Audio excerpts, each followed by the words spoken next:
It is Thursday. Welcome back to the second channel. This is our Reddit channel for right now. We may explore some other things, but for right now, we just get together on Thursdays and read Reddit stories and see what's going on, get a little judgy. We're going to read confessions tonight, and I grabbed some.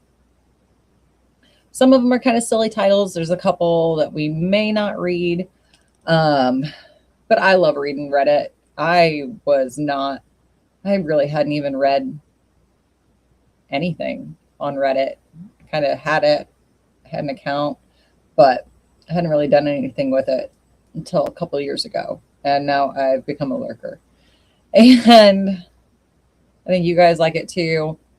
But this way you can get your Reddit stories while you're walking around your house and doing other things. So when you get here, say hey in the chat, like, share, subscribe, all the YouTube things. Please, please, please do share over on Facebook, Instagram, TikTok, whatever. And let's try to grow this channel as well. I am loving being on YouTube and making stuff.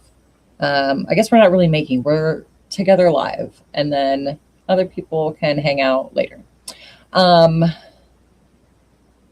Yeah, so what's happening? Not a lot happening. Well, there's a lot happening, but it's not like life-changing, earth-shattering whatevers. It's just life is life is life.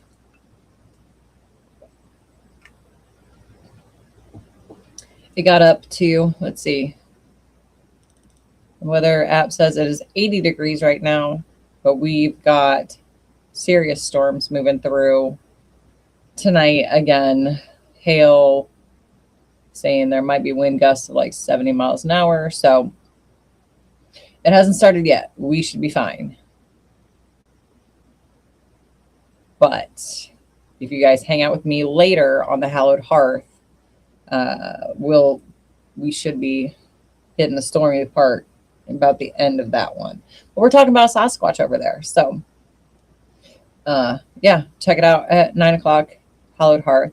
But for right now, you're hanging out with me for some Reddit. Life's not sure how much nicer it would be to get some type of a classic one of these days. Hold on. Okay. Life's not sure how much nicer it will be to get some type of a classic one of these days.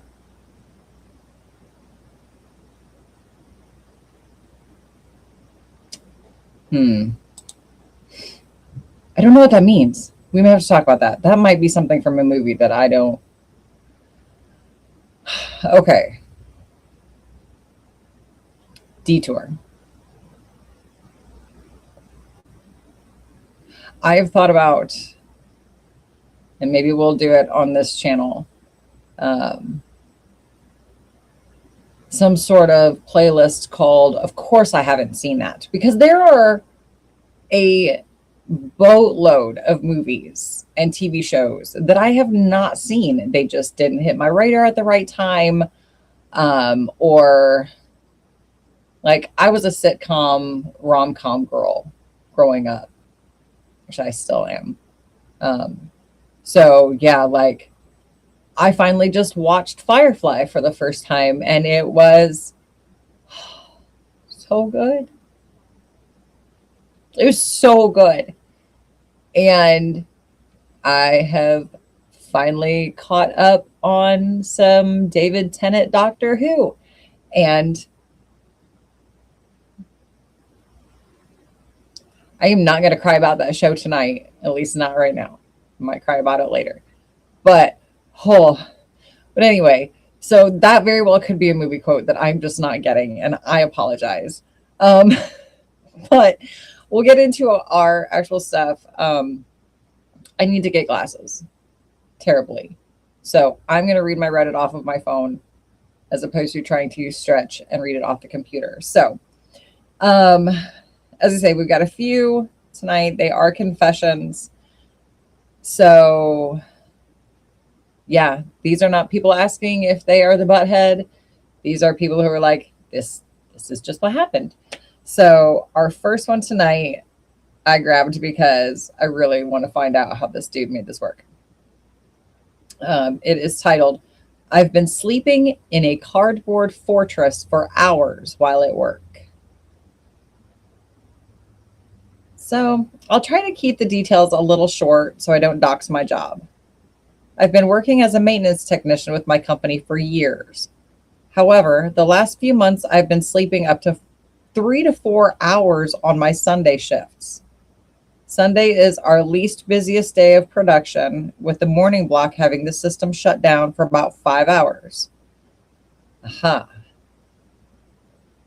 Usually I am staffed with two others.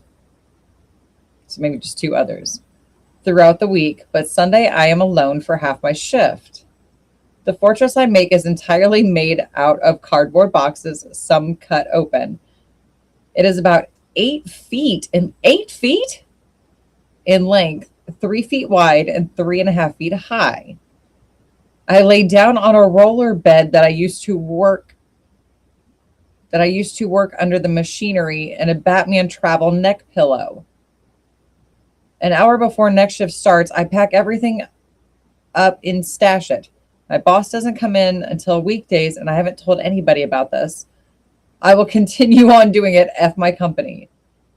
Edit. Remove some personal information to save my butt. Oh my goodness. I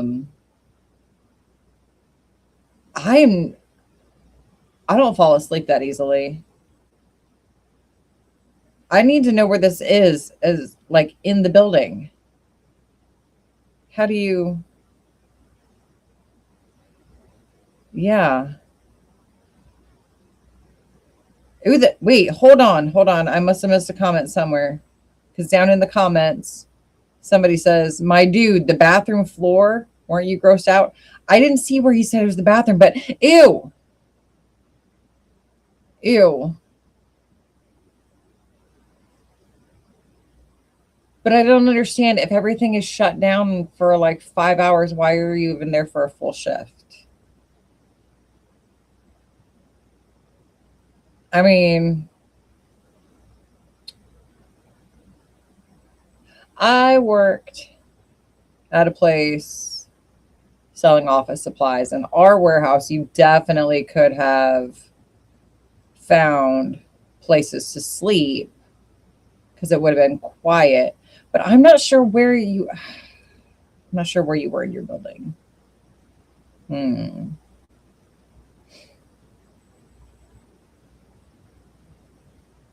Yeah.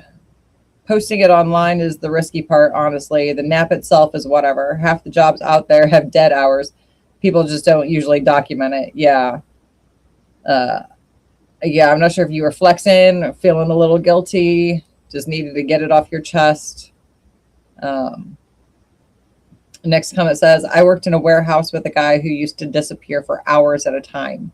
Nobody could figure out where he was hiding. One of the bosses was looking for something in a back aisle that was really narrow and heard snoring coming from a tall box at the end of the aisle. Dude had cut out the back of a big box and was putting it over himself and the chair he was sitting in and sleeping every day. Fired on the spot. It was pretty funny, though. Yeah. I don't know. I would be so scared, though. Oh, somebody says that Seinfeld episode when George sleeps under his desk. I forgot all about that one. Yeah. Yeah. I don't. Everybody's, of course, going. It's up to the bosses to make sure to keep an eye on you. Da da da da da. I don't know. It's up to your own ethical code, I suppose, whether or not you're going to nap on the clock. Yes, that is ew. Very ew. Ew. Ugh. My bathroom floor is clean, and I certainly would not just curl up to take a nap on purpose. So, Yeah, ew, ew. This next one I picked solely for the title, and I will preface it by saying we do not celebrate April Fool's Day in this house. Um, my brothers used to try to do pranks, and I have tried unsuccessfully. I mean, like, yeah, ended up feeling really just bad the last time I tried to pull any kind of a prank because it did not go the way I intended, which they very rarely do. Um, so I kind of have a no prank policy anymore in my life. Um, but this one sounds like a relatively harmless prank. So we'll see. I anonymously send my sister Spanish copies of Jumanji Welcome to the Jungle on Blu ray once every few months. And I love that. I really do. It all started back in 2023 when a local Dollar Tree got some old boxes of Blu rays that were collecting dust in the back of a local Walmart. Inside the box were a bunch of new in-box movies, Lego Movie 2, Deadpool 1 and 2, and more specifically, a copy of Jumanji on Blu-ray. This particular Blu-ray was particularly in Spanish. It was the only language on there, so I bought a copy as a joke and never opened it. Cut to a few months later, I was cleaning my room when I found the Blu-ray. I randomly thought it would be funny to anonymously mail it to my sister, who lives 5 states away. Now, once every few months, I look for a copy of the film, in Spanish, of course, on Blu-ray, and I send it to her anonymously. My sister has no idea it's me doing it. She actually thinks it's one of her friends from her town doing it. I will keep on doing it as long as I find it funny. So if you see an entry in the Book of World Records about someone owning 168, rough estimate number, copies of Jumanji in Spanish, that's my sister. Okay, so before I get into the comments, I really wanted this to be a real story, but I'm pretty sure it's fake because there's no way. If they bought them like wholesale from a Walmart, your local Dollar Tree, which I don't think they do. Not entirely sure. And I'm not really sure how you would know that unless you worked there. But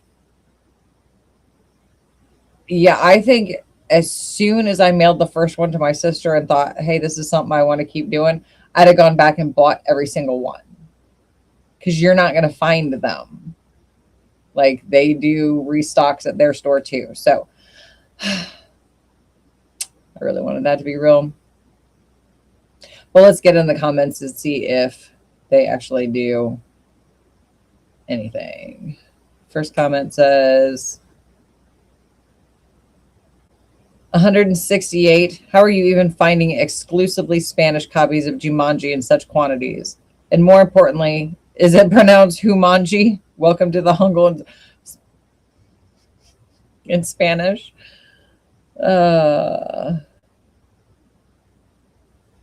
Yeah. Okay. Yeah, everybody in the comments is kind of saying doesn't sound real. Yeah, I kind of believe the post until the number, even if OP first started sending them. Oh, yeah, people don't know how to math or read. Okay, for real, how is Bro sourcing 168 Spanish-only copies? Man's running a one-man import operation just for the bet. Yeah. Oh, we're not gonna read that one and suggest what they suggest sending. Although I kind of like this, and this is why I picked this one. This is actually elite sibling behavior. I'm crying. The commitment to specifically the Spanish version of a Jumanji Welcome to the Jungle makes it 10 times funnier. Like the precision is unhinged in the best way. The fact that she has a whole conspiracy theory about which friend is doing it is the cherry on top. Please never confess unless it's at her wedding in a dramatic speech. Honestly, this is the kind of harmless chaos the world needs more of. Yeah. Yeah, I can definitely see siblings doing something like this, but it might be fake.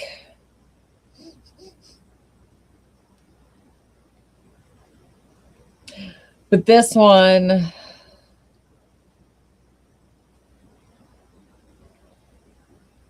this is great. I really hope. Neighbor tried to get my mom fined over our shed, so I got his $40,000 pool filled in.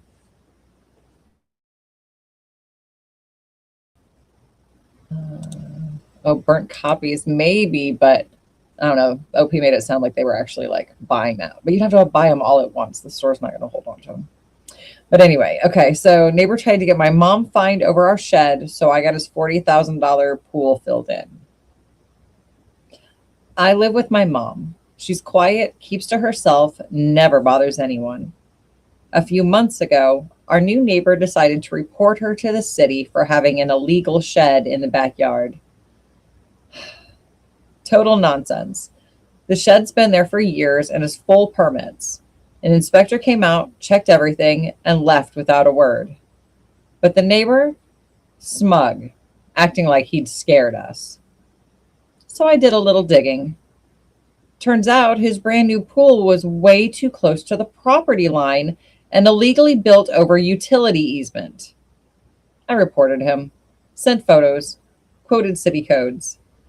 2 weeks later, the city told him he either had to move it, impossible, or fill it in. He lost the whole thing. $40,000 down the drain, literally. Now he gets to look at our completely legal shed every day while standing over a pile of dirt where his pool used to be. Mom sleeps great now. Oh, neighbor drama. Neighbor drama. I am so lucky I live in my neighborhood. I really am. I know just enough of the neighbors to be able to wave and say hey to folks without having to know everybody. I know which ones are nibby. So if something doesn't look right, I know who to go ask because they've been watching the neighborhood. But let's see what some of the comments say on this. Oh, no. First comment says copy paste from the top voted stories do better. Oh, why do people do that? Just write a story or get off of it. Oh. Well, even if it wasn't copied and pasted, if whoever did it actually did it the first time, good on you. If you copied and pasted somebody else's story, that's not okay.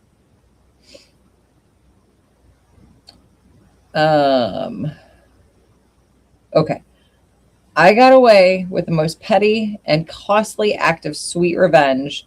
Even though it was 30 plus years ago, I have zero regrets and was never caught. I was 22, she 18, and lived in a town almost 30 miles away from mine, rural Oklahoma. She entered nursing school. I worked an early tech job, 7 to 4, good pay, no weekends.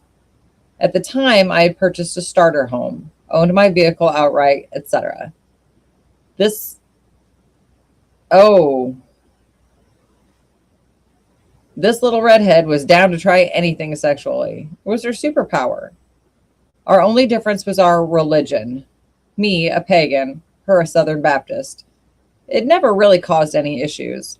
I always politely declined her invites to church functions. After almost 6 months of exclusive dating, I was ready to put a ring on it until she asked me out of the blue for some money, $220 to be exact, claiming it was to help her girlfriend at church go on a mission trip. Okay.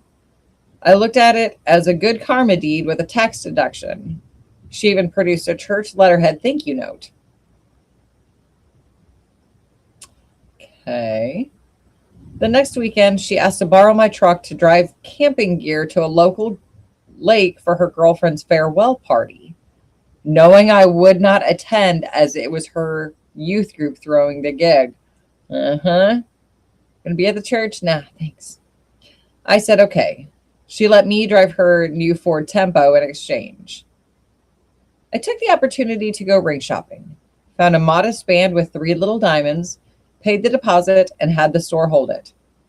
$400 in 1980s money. Okay. End of the month rolls around, and under a full moon, I proposed, with the ring still on hold for another month. She just stares at me, looks straight ahead, and says, I need to tell you something. Well, 2 things. Calm as a coma, she lays it all out. Calm as a coma? I've never heard that phrase. Karen, lock it in. She lays it all out. She had cheated at the church function with her high school crush in my truck and left evidence on the seat I discovered later. Oh, and the $220 paid for her girlfriend's DNC procedure from the same guy she cheated with. Oh, my Lord. Were either of these girls pastor daughters?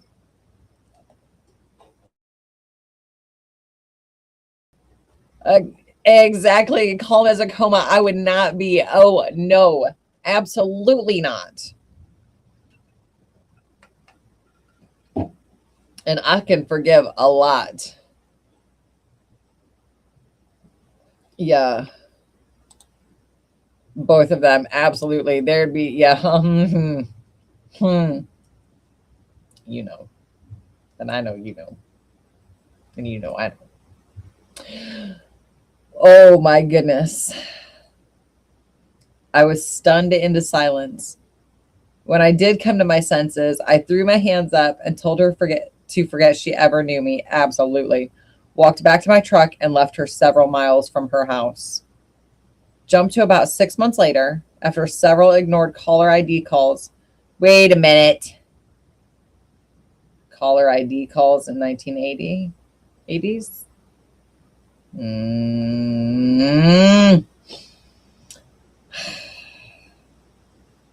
And even a letter trying to explain away her actions, I decided to do something. She worked late shift at a big truck stop as a waitress. I drove there in my buddy's old beater sedan, parked around the side of a neighboring building. Her still new car was in a dark shadowed area of the parking lot. I grabbed the brake rotor I brought along, smashed her driver's side window, pissed on the seat. Oh, then oh, then did even more gross stuff. Yeah. I get it. Ew. I get it, but I'm not going to read it. Yeah. Okay. First, first comment says you're really bad at math. The second comment says, well, it is a rural Oklahoma, not exactly the education capital of America. And somebody else says, meth? I feel like someone in this story may have dabbled a bit in the crystal. Yeah, okay. So somebody says caller ID wasn't readily available until the late 90s, and 1996 is 30 years ago. Yeah. Yeah, the timelines ain't timelining. Yeah. Yeah. That went from breakup story to felony speed run real quick. Yes, yes, it did. Oh my heavens. Uh, Yeah, I think he figured out the statute of limitations on that kind of stuff. But they do not use anything that would be really identifiable in their names. So um, this one is a confession, but I'm going to read it because I would probably have the same kind of confession. And I love that it is a nerdy confession and it's not anything bad and it's just sharing joy. I'm going to an orchid show tomorrow and I've never been so excited in a long while. And you know what? I love you for this before I even read your story because I get it. I get it. I don't have it moved up to here yet, but so we went to Charleston Falls last Saturday and it was so beautiful and it was like the perfect day and the falls had just started running so it wasn't like rushing to where you like couldn't see anything, and if you stood just the right way there was like a rainbow at the bottom and it was just beautiful and it was like just a great day. So I totally get this. I'm going to read their story, but I'm sharing in their joy right now. I am a massive geek for orchids. I have several in my personal collection and haven't physically met people who are as interested as I am. It'll be interesting because most of the people there will be older white people, and I'm a brown man who's younger than most of them. But I'm just so excited to go there. I've been waiting for weeks for this event, and I love it. I just love that. Find your joy, find a moment to be happy. We talk about that a lot here. Just being happy. And I love this. One of the comments says, that's so cool. I love when you have a niche interest and find other people who are into it too. I love fungi slime molds and recently came across a guy at a local market selling a book he published of slime mold macro photography. Ooh, that would be neat to see. We got talking and all of a sudden we were excitedly telling each other about our fungi adventures and I bought his book. He signed it for me and everything. I hope you have a great time at the orchid show. Yeah, just I love this so much. I love just when the excitement of it, it doesn't matter what you like. I love when that just comes bubbling out of people and you can just feel it's the thing, but it's not just the thing.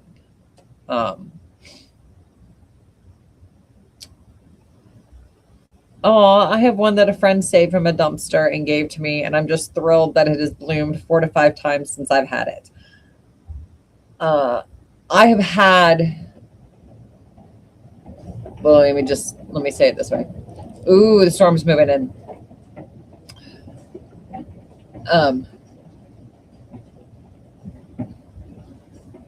It sounds like there's some hail in this one. Sister Bear, you guys getting that up there? Anyway, so there used to be a bunch of orchids that lived in my house, and I was told very early on that if you touch, you're not supposed to touch the blooms. And I do miss having them in the house. I love having live flowers in the house, but I am not a good plant mom. So I'm not sure what I'm going to do about the gardens this year because I'm not a good plant mom. But yeah. Anyway, I hope you have something I hope something gives you joy that you don't feel like you have to make a confession about. You can just share with everybody. You don't have to like share it anonymously. And